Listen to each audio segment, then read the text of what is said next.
Well, the 99th running of the Indy 500 is just days away, but IMS is already looking ahead to next year. Yeah, the wheels are already turning. See what I did there? I see that. Oh, on the wow. 100th running of the race in May of 2016.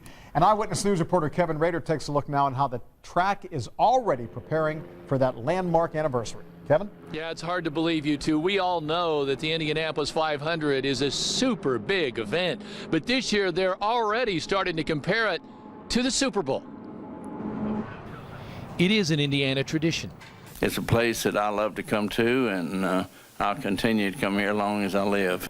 There are others practicing with dreams of becoming a four-time winner, and there are those who just dream.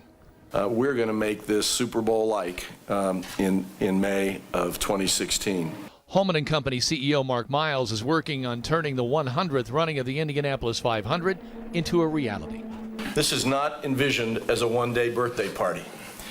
As fans leave the 99th Indianapolis 500-mile race, they will have the opportunity to buy hats and T-shirts and all the rest with the logo for the 100th celebration, which you'll see in a couple of minutes.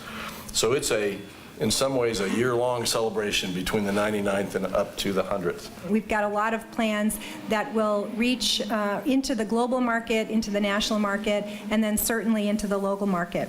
The Speedway has already announced Project 100, which will include changes in the upper deck of the front stretch into Turn 1, replacing folding chairs with stadium seats, replacing the roof, creating 3 additional rows, creating a new elevator and stairs tower, just to name a few of the changes.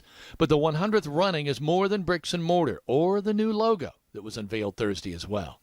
To impact youth, to impact education, and so forth. So we'll be taking a hard look and putting plans together for impact in the community.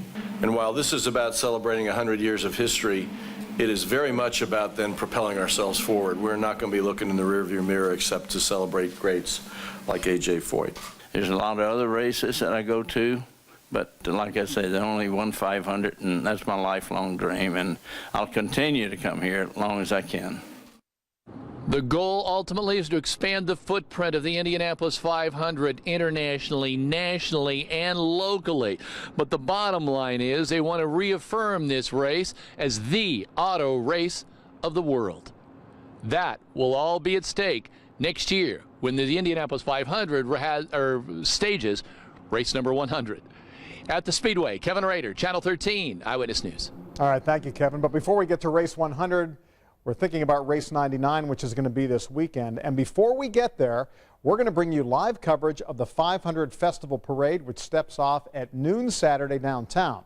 Now, if you want to look at the 500 Festival Parade floats, we have a slideshow for you on the homepage at WTHR.com. Now, again, the parade will be on WTHR Saturday. We have a special way that you can join in the fun, too, on Twitter. Use the hashtag 13Parade. And we may put your tweet on during our coverage on Saturday.